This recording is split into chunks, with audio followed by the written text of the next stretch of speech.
welcome to Empowered AF 2.0. This is your host, Mark Santiago, CEO and founder of Empowered Man. And today, I'm going to talk about something that a lot of you deal with. Maybe you struggle with yourself personally, or you know someone that does, or you're getting bombarded right now with a lot of videos, ads around this idea. The 3 signs of toxic masculinity. There's certain aspects that can become very, very toxic. And so I'm going to talk about those 3 signs of toxic masculinity. The purpose of this is not to shame anyone. It's not to make them feel lesser. Honestly, no woman wants to be with a man who is toxic in his masculinity. Now, I gotta say this caveat. There is a lot of stuff being thrown around about toxic masculinity that in my opinion isn't actually toxic. It's just masculinity. What I wanna do is really separate that for you guys and help you understand that there is a difference between toxic masculinity and actual masculinity.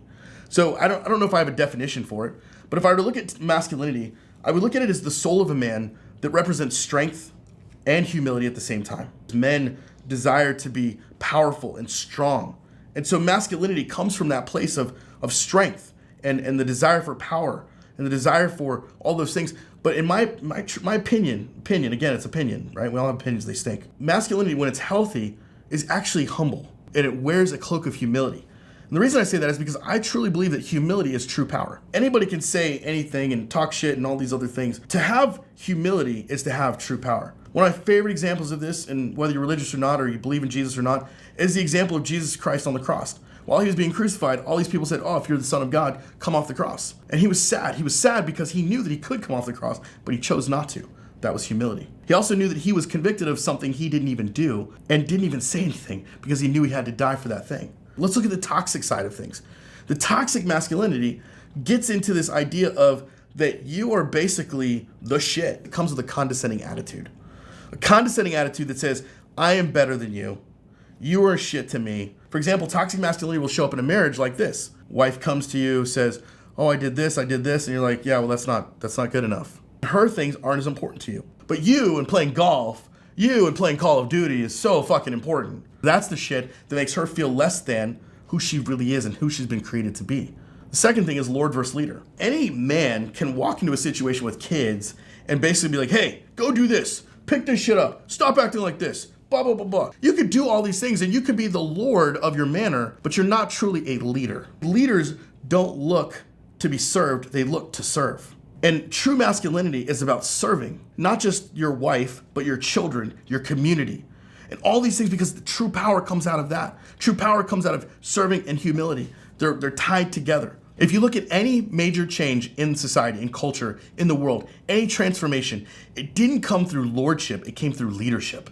The third and final piece is narcissism. Now this is a plague we're seeing all over the world, and I think a lot of it has to do with a lack of fathers in our world. We don't have fathers to teach kids how to be empathetic. Now everything for them in life has to come through this lens of narcissism, which is that I am more important than you, I am more important than anyone else, and I don't give a fuck what happens to you. These children develop these skills to basically become narcissists as adults, and narcissistic men are dangerous men because they hurt people. They don't give a fuck. They sort of learn this I don't give a fuck muscle, and it's become the only muscle that they actually use. But if you've been showing up narcissistically in your marriage, think about how that is affecting your wife. Think about how being this Lord versus leader has affected your wife. Think about how your condescending attitude has shown up in your marriage and how it's affecting your wife. Because those attitudes and that way of living is not healthy. And not only is it not healthy, but it's not empowering to you. It's actually disempowering. And the fact is until you recognize that, until you see that in you, that you've got work to do, that you've got to change before you expect change from other people, you're always gonna be miserable. You're always gonna be blaming other people. You're always gonna be a victim. Don't get me started on victims, because that's really what narcissistic men are. That's really what toxic masculinity is. It's about being a victim. How hard is it to live like that?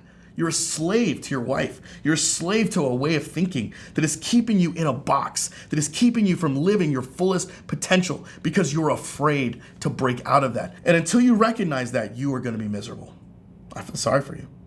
I really do. I like sympathetically. I'm not empathetic for you. I feel sorry for men who decide and choose not to own their shit and choose to live a lie that it's okay to be this way, because it's not. I hope you choose the other way. I hope you choose to change who you are through this process of transformation. That you don't just watch these videos, you don't just read books, you don't just do those things, but you become the book, that you become the video, that you become what I'm talking about, because that's transformation and that's what empowered man is.